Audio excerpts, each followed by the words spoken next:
महाराष्ट्र शासनाच्या धोरणानुसार छत्रपती शिवाजी महाराज महाराजस्व अभियानाअंतर्गत समाधान शिबिराचं आयोजन नगरपालिकेच्या माध्यमातून या ठिकाणी केलं गेलं होतं। या अभियानामध्ये प्रत्येक विधानसभेला अध्यक्ष म्हणून त्या ठिकाणचे आमदार आहेत आणि माझ्या अध्यक्षतेखाली आज बैठक झाल्या।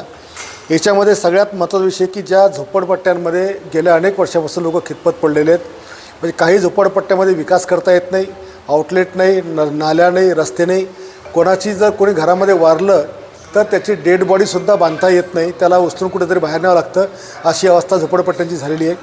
त्याच्यामुळे वाल्मिकी आंबेडकर आवास योजना जी 1998च्या काळामध्ये राबवली गेली, त्याच्यानंतर IHSDP पार्ट 1 आणि पार्ट 2 या 2 योजनेच्या माध्यमातून जवळपास 1900 लोकांना शहरामध्ये जे घरं दिले गेले आणि उर्वरित ज्या झोपडपट्ट्या शहरामधल्या बुलढाण्यातल्या राहिल्या आहेत त्या 1900 लोकांना कायम पट्टे 8 दिवसात आपण देणार।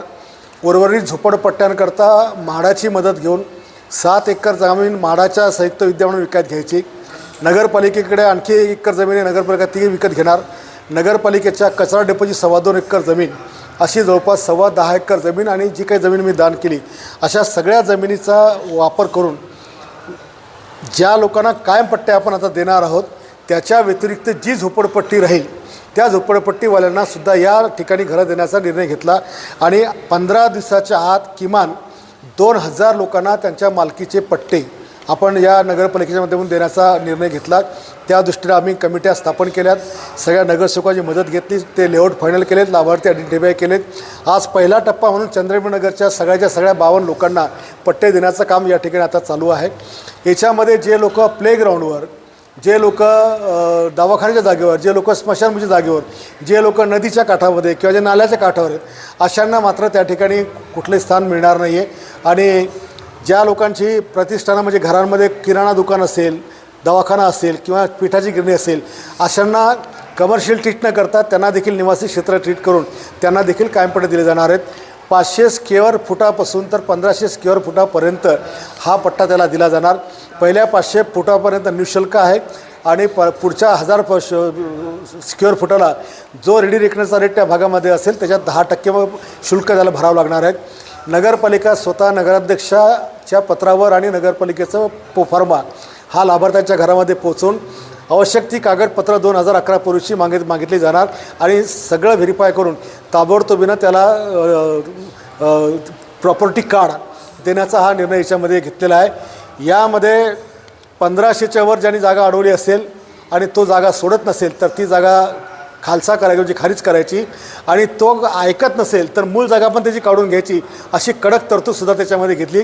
यामुळे येणाऱ्या 2 वर्षामध्ये किंवा 3 वर्षामध्ये या बुलढाणा शहरामध्ये एकही झोपडपट्टी आपण त्या ठिकाणी शासकीय जमिनीवर ठेवणार नाही आहोत।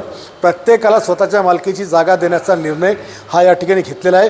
युद्ध पातळीवर आपण त्यामध्ये काम करणार आहोत। यामध्ये जवळपास 565 नवीन म्हाडाची घरंसुद्धा याच याच्यातील काही लोकांना आपण दिली जाणार आहे।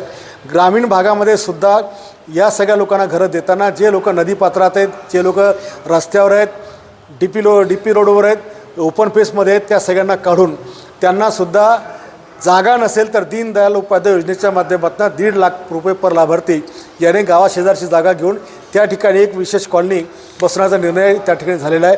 आणि अशा प्रकारे अख्खं शहर हे झोपडपट्टी मुक्त करून सगळ्यांना त्या ठिकाणी विकास पोचला पाहिजे, त्या लोकांना चांगल्या वातावरणामध्ये राहता आलं पाहिजे, असं वातावरण नगरपालिकेच्या माध्यमातून करण्याकरता आजचं हे अभियान होतं, ज्याची सुरुवात आम्ही या ठिकाणी केलेली आहे।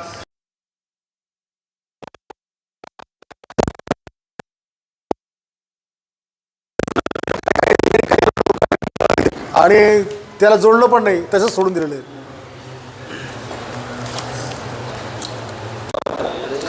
पाणी पुरवठा 2 दिवस आमची तयारी चालू आहे, पण वारंवार MSCBच्या